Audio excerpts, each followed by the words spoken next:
भारत माता की जय। मैं Ram Gopal Awasthi, founder biology trunk institute civil lines Kanpur से अपनी पुरानी सीरीज, बहुत फेमस सीरीज, इसका प्यार आप लोगों से मुझे बहुत मिला, सावधान सीरीज में क्लास मैमेलिया पेज नंबर 50।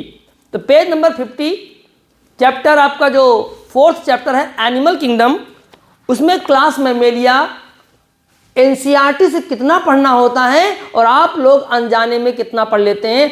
आज ये सच आप लोग देखिए, एक वर्ड भी एनसीईआरटी के बाहर का पेपर में नहीं आएगा।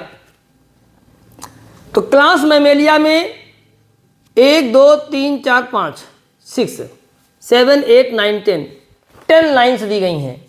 क्लास मैमेलिया में एनसीईआरटी पेज नंबर 50 पर 10 लाइन्स दी गई हैं और उसके बाद उन्होंने मैमेलिया को डायरेक्टली बस बहुत ज़्यादा एग्जाम्पल्स दिया है। एग्जाम्पल्स में भी उन्होंने बहुत क्लियर नहीं किया, लेकिन फिर भी थोड़ा सा आप लोगों को क्लास मैमेलिया में 2 तरह के मैमल्स होते हैं एग्जाम्पल के अकॉर्डिंग एनसीईआरटी में।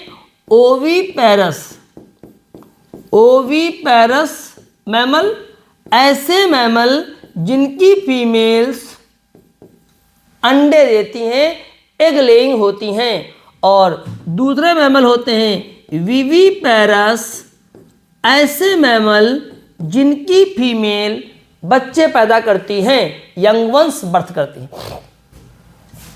तो 2 तरह के मैमल होते हैं, ओवीपैरस और विविपैरस। और इन्होंने ओवीपैरस को सब क्लास जो आप लोग पढ़ते हैं प्रोटोथीरिया, मेटाथीरिया, यूथीरिया, ऐसा कुछ भी नहीं लिखा है एनसीईआरटी में। तो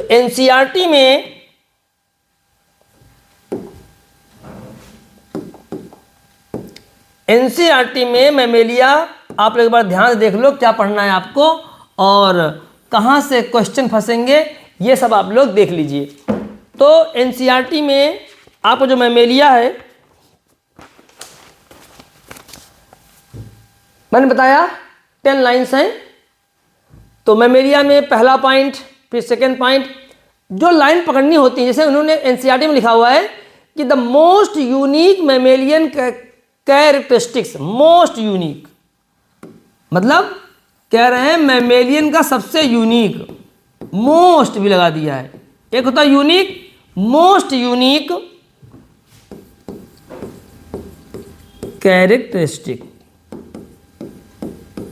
सबसे यूनिक विशेषता मैमल की वो है मेमरी ग्लैंड्स का पाया जाना। मेमरी ग्लैंड्स जो पाई मेल और फीमेल दोनों में जाती हैं, लेकिन एक्टिव फीमेल में होती हैं, और इन्हीं ग्लैंड से फीमेल अपने बच्चे को दूध पिलाती है, नरिश करती है। तो ये मोस्ट यूनिक फीचर है। उसके बाद लिम्स के बारे में, उसके बाद फिर लिखा उन्होंने the skin of mammal is unique in possessing hair. हाँ, फिर उन्होंने लिखा है कि स्किन पर हेयर का पाया जाना, यह भी यूनिक है। तो 2 चीज़ें यूनिक हैं, जिसमें से मोस्ट यूनिक ये हो गया स्किन पर हेयर का पाया जाना, बालों का पाया जाना। तो ये 2 बातें बड़ी इंपॉर्टेंट एनसीईआरटी में दी गई हैं, एक मोस्ट यूनिक और दूसरी यूनिक। बस उसके बाद एक्सटर्नल ईयर, जो कान होते हैं इनमें ये पिन्ना पाए जाते हैं, डिफरेंट टाइप्स ऑफ टीथ होते हैं जा में, हार्ड 4 चैम्बर्ड होता है, होम्योथम्स होते हैं, यानी इनकी बॉडी का टेम्परेचर जो होता है कांस्टेंट होता है, वो इन्वायरमेंट के अकॉर्डिंग चेंज नहीं होता है। रेस्पिरेशन बाय लंग्स होता है, सेक्स सेपरेट होते हैं, फर्टिलाइजेशन इंटरनल होता है।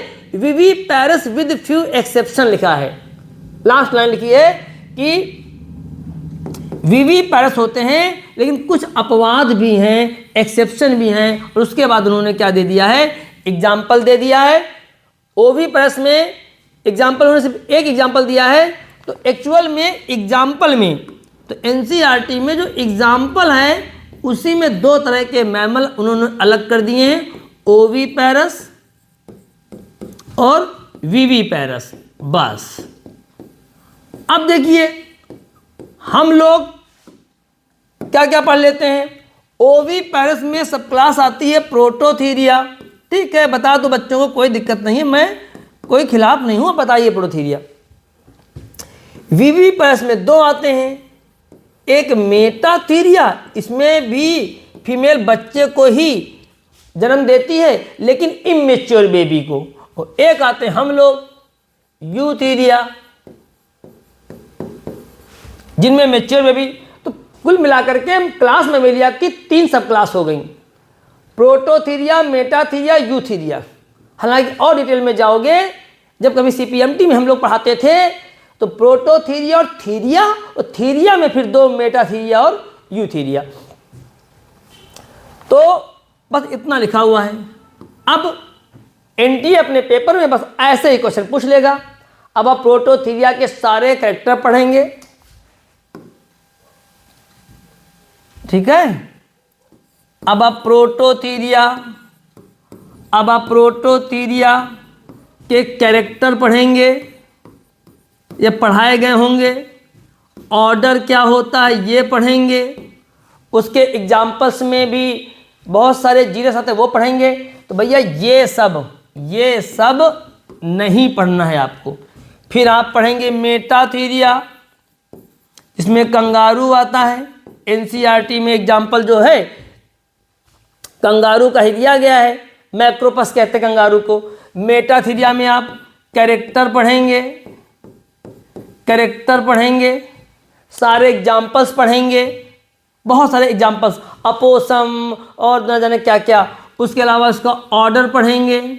ये सब नहीं पढ़ना है आपको, और सबसे दुख होने जा रहा है, अब देखिएगा। तो भैया है कोई जिसकी कोचिंग में ये सब पढ़ाया गया है? प्रोटोथीरिया के कैरेक्टर, ऑर्डर, टैकीग्लॉसस, इक्डिना, कोई है भाई जिसको मेटाथीरिया पढ़ाया गया हो? कैरेक्टर, ऑर्डर, ये कुछ भी एनटेक पेपर में नहीं आएगा, आपका पढ़ना बेकार हो गया। सावधान सीरीज है ये बच्चों। तो भैया ये सब कुछ नहीं पढ़ना था आपको, अब मजा आएगा। यूथीरिया, जिन्हें हम लोग बोलते हैं कौन से मैमल बच्चों? प्लेसेंटल मैमल, और हम लोग बोलते हैं एक्चुअल में यही ट्रू मैमल है। अब यूथीरिया में बहुत सारे ऑर्डर आते हैं, कोई पुरानी बुक्स में होगी तो 16 ऑर्डर दिए गए होंगे, 16 ऑर्डर।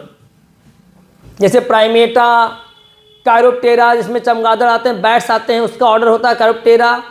एक एक ऑर्डर, ऐसा कुछ भी नहीं पढ़ना है। आप में से कोई है जिसकी कोचिंग में यूथीरिया के पढ़ाए गए हैं ऑर्डर? बोलो भाई। कायरोप्टेरा, हाथी का ऑर्डर होता प्रोबोसिडा, ठीक है। रोडेंसिया, आर्टिडेक्टाइला, बहुत सारे ऑर्डर्स हैं। व्हेल जिसमें आते सिटेसिया, ऐसा कोई भी ऑर्डर आपको नहीं पढ़ना था, कुछ नहीं पढ़ना था भैया। आपको केवल ये एग्जाम्पल्स पढ़ने थे, और एग्जाम्पल्स देख लीजिए आप लोग, ऐसे दिया गया है। ओवी पैरस के एग्जाम्पल 1 दिया गया, ऑर्निथोरिंकस, प्लेटिपस, और विवी पैरस में आपका पहले मैक्रोपस आ गया, कंगारू मेटाथीरिया से, फिर फ्लाइंग फॉक्स, फिर कैमल, फिर आपका मंकी, फिर चूहा, फिर dog, cat, elephant, horse, common dolphin, blue whale, आपका टाइगर, इसमें टाइगर आ गया, ये नाम आप पहले पढ़ चुके हैं फर्स्ट चैप्टर में। फिर आ गया लायन, उसके बाद बस खत्म। ऊपर के ये कैरेक्टर पढ़ लीजिए, बस भैया यही तो आएगा एनटीए के पेपर में। जो पढ़ा रहे हैं यूथीरिया के 16 ऑर्डर, पता नहीं ऐसे टीचर कहां से आए हैं, क्यों पढ़ा रहे हैं आप बच्चों को? पेपर जो बनेगा एनटीए का वो यहां से पूछेगा। और एनएमसी के सिलेबस में देखिए, एनएमसी के सिलेबस में लिखा हुआ है, एनएमसी का जो सिलेबस है उसमें लिखा हुआ है कि हमको एनिमल किंगडम में मैक्सिमम 2 एग्जाम्पल ऐसे कुछ लिखा हुआ। आप जो एनएमसी का सिलेबस आया है, आप एनएमसी का सिलेबस जाके देखिए, पहले एनटीए का भी सिलेबस या एनएमसी का, दोनों के सिलेबस में देखिए तो एनिमल किंगडम में क्या लिखा है?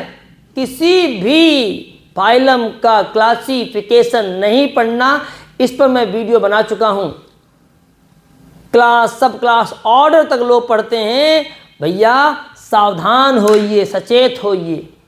पुरानी सीरीज है हमारी, बहुत दिनों बाद आज मैंने फिर से आपको इस सीरीज के साथ जोड़ा है। तो बच्चों, मैमेलिया में 10 लाइंस लिखी हैं और एग्जाम्पल में ओविपेरस वीपेरस लिखा हुआ है। इसके अलावा आपको मैमेलिया में कुछ नहीं पढ़ना है। हाँ, पढ़ाने वाला टीचर जो होगा वो थोड़ा सा डिकोड कर देगा ओविपेरस को और वीवीपेरस। वैसे भी मैंने किया था कि ओविपेरस जो है, ओविपेरस जिनमें फीमेल क्या होती हैं, अंडे देती हैं, जैसे कि आपका रेप्टाइल्स और एवीज में होता है। जैसे कि बर्ड्स अंडे देती हैं, रेप्टाइल्स अंडे देते हैं, वैसे वो मैमल भी अंडे दे देती हैं, उनकी फीमेल ओविपेरस। और इनके लिए सब क्लास बनाई गई थी क्या, प्रोटोथीरिया। इतना बता दोगे तो कोई दिक्कत नहीं। बस बस बस बस बस बस। अब तुम प्रोटोथीरिया के कैरेक्टर लिखाओगे 8-10, उसके ऑर्डर लिखाओगे, ये नहीं भैया चलेगा। और वीवीपेरस में हाँ इतना भाई थोड़ा सा बता दो बच्चे को, जितने से उसको कन्फ्यूजन ना हो कि 2 तरह के वीवीपेरस थे। एक में फीमेल इमेच्योर बेबी को पैदा करती थी, जैसे कंगारू यानी मेटाथीरिया। यहाँ पे फीमेल बच्चा तो पैदा कर रही है लेकिन इमेच्योर। बाद में फिर वो बच्चा जो है माँ के एब्डोमेन में एक थैली होती है मार्सूपियम, उस थैली में रह करके कुछ दिन में मेच्योर होता है, तब फिर बाहर आता है। फिर आगे हम लोग यूथीरिया जिनमें प्लेसेंटा बन गया था। बस इतना बता दो तो कोई गुनाह नहीं है, कोई पाप नहीं है। लेकिन अब ये न सब पढ़ाओ कि तुम प्रोटोथीरिया के कैरेक्टर, मेटाथीरिया के कैरेक्टर, यूथीरिया के कैरेक्टर, ऑर्डर, तो पाप है तो गुनाह है। यही वजह है बच्चों का नीट में फर्स्ट अटेम्प्ट में नहीं होता, फर्स्ट में भी नहीं होता, कईयों का तो सेकंड में भी नहीं होता, कईयों का तो थर्ड में भी नहीं होता। फिर जब होता है तो उसे मोटिवेशन कहते हैं कि 4 साल में निकाला नीट, 7 साल में निकाला नीट, नीट फोड़ दिया, नीट पे फतह पाया, लगे रहो निकलेगा नीट। अरे भैया ऐसा तभी हुआ है जब बच्चे को ये जानकारियां नहीं थी, बेचारा पहले पढ़ता गया। मॉड्यूल्स तक में, मैं नाम नहीं लूंगा, लेकिन मॉड्यूल्स में ये सब दिया गया है जिसको पढ़ने से मैं रोक रहा हूं। और पढ़ो मॉड्यूल्स, अपनी एनसीईआरटी नहीं पढ़ोगे जिसमें 10 लाइन लिखी हैं, इसमें 10 लाइन लिखी हैं वो नहीं पढ़ोगे, मॉड्यूल पढ़ेंगे। ये जो आप समझ रहे हैं ना मैं क्या कहना चाह रहा हूं। अभी भी समय है, जो नए बच्चे नीट में आने जा रहे हैं कम से कम वो पहले ही जान ले कि अगर उनके मॉड्यूल में उनको किसी कोचिंग से मॉड्यूल मिल रहा है या मॉड्यूल दिखाया जा रहा है रिसेप्शन पर, भैया समझ जाओ कि आपके साथ धोखा कर रही हैं ऐसी कोचिंगें। तो आपको उतना ही पढ़ना है जितना एनएमसी या एनटीए का सिलेबस है। एनएमसी का सिलेबस या एनटीए का सिलेबस पहले ये अपने हाथ में ले लो, उसके बाद कोचिंग ढूंढो। समझे? आपके हाथ में ये सिलेबस हो फिर कोचिंग, नहीं तो बेचारे प्यारे बच्चों, सीबीएसई बोर्ड, आईएससी बोर्ड से पढ़ने वाले बच्चों, तुम तो सीबीएसई बोर्ड के हो, तुम तो एनसीईआरटी पढ़ते हो और तुम्हारे साथ भी यही होने जा रहा है। मुझे बहुत दुख होता है कि कम से कम सीबीएसई बोर्ड का बच्चा अगर किसी कोचिंग में ऐसा हुआ है तो वहाँ उससे आर्गुमेंट करना चाहिए सर ऐसा क्यों हुआ। लेकिन यहाँ तो सीबीएसई बोर्ड के बच्चे फंस रहे हैं। इसी कानपुर में मैं देखता हूँ सीबीएसई बोर्ड के स्कूलों के बच्चों को भी अपना सिलेबस नहीं पता। अरे तुम्हारे पास तो एनसीईआरटी थी, मैं मान सकता हूँ यूपी बोर्ड के बच्चे के पास नहीं थी, मैं मान सकता हूँ आईसी बोर्ड के बच्चे के पास एनसीईआरटी नहीं थी, तुम्हारे पास तो एनसीईआरटी थी, तुम भी यही करोगे। साल 2-2 साल कॉर्पोरेट कोचिंग में पढ़ करके आते हो और फिर हम आपको ये बात बताते हैं कि तुम्हें मैमेलिया में बोर्ड सीबीएसई और पढ़े मैमेलिया किससे, मॉड्यूल से। सर हमने मैमेलिया में पूरा प्रोटोथीरिया पढ़ा, पूरा मेटाथीरिया पढ़ लिया, वो हमने मोनोट्रिमेटा ऑर्डर भी याद कर लिया था और कुछ भी एनटीए पेपर में नहीं आया। तो तुमने ऐसा क्यों किया जबकि एनसीईआरटी में मैमेलिया केवल 10 लाइन्स में था। ओविपेरस और वीपेरस नाम लिख के एग्जाम्पल देकर के उन्होंने मैमेलिया खत्म किया। अच्छा उसमें भी जब मैंने आपको मोस्ट यूनिक और यूनिक फीचर पूछा तो आप फंस गए। मतलब उसमें भी आप देखिए इतना मैमेलिया पढ़ने के बाद भी हम जैसे टीचर आपको फंसा देते हैं क्वेश्चंस में। ये कहीं ना कहीं बता रहा है कि आप एनसीईआरटी पर फोकस नहीं कर रहे हैं। तो मेरी हाथ जोड़ कर प्रार्थना आप लोगों से कि भैया अभी भी वक्त है, जो नए बच्चे नीट की कोचिंग करने आ रहे हैं वो सावधान हो जाएं, वो मॉड्यूल के चक्कर में ना पड़ें, वो बस किसी भी कोचिंग में एनसीईआरटी पढ़ाई जा रही है और कुछ नोट्स मत मांगिए, आप कॉपी नोट्स बनाइए एनसीईआरटी के, जैसे मैं बनवाता हूं अपने यहाँ एनसीईआरटी में, और हर एक लाइन को एमसीक्यू में कन्वर्ट करिए। मैं विश्वास दिलाता हूं तुम नीट या तो फर्स्ट अटेम्प्ट में, और बहुत दिक्कत हुई तो सेकेंड अटेम्प्ट में तुम्हारा 100% नीट निकल जाएगा। तो सावधान सीरीज में आज हमने आपको सावधान किया, क्लास में मेलिया के सच को बता करके। मिलते हैं अगले वीडियो में, और जो मैंने कहा उसको फॉलो करें और आकर के हमारे इंस्टीट्यूट में आएँ और मिलें और ये सारी सच्चाइयाँ जानें। 15 डेज का बेसिक प्रोग्राम हमारे यहाँ चलता है, उसको अटेंड करें और फिर देखें आपका नीट में कैसे नहीं होता है। 16 कंडीशंस हैं फर्स्ट अटेम्प्ट में सिलेक्शन की। वो 16 कंडीशन क्या हैं, जब आप हमारे इंस्टीट्यूट में आएंगे तो बताई जाएंगी। अगर वो 16 कंडीशन आप फॉलो करते हैं तो कोई रोक नहीं सकता आपका नीट का फर्स्ट अटेम्प्ट में सिलेक्शन। लेकिन अगर 16 कंडीशन फॉलो नहीं होती हैं तो फिर नहीं हो सकता आपका। तो मिलते हैं अगले वीडियो में। उम्मीद करते हैं हमारी बातें हो सकता है किसी बच्चे को चुभ रही हों, लेकिन हम सच बोलते हैं और हम विश्वास करते हैं, हम आपको विश्वास दिलाते हैं कि हम आपको नीट जैसे एग्ज़ाम में, जो कि आपके 11-12 पर बेसिक एग्ज़ाम होता है, उसका फोबिया नहीं पैदा करेंगे, उस पर डर नहीं पैदा करेंगे। तो मिलते हैं अगले वीडियो में। भारत माता की जय।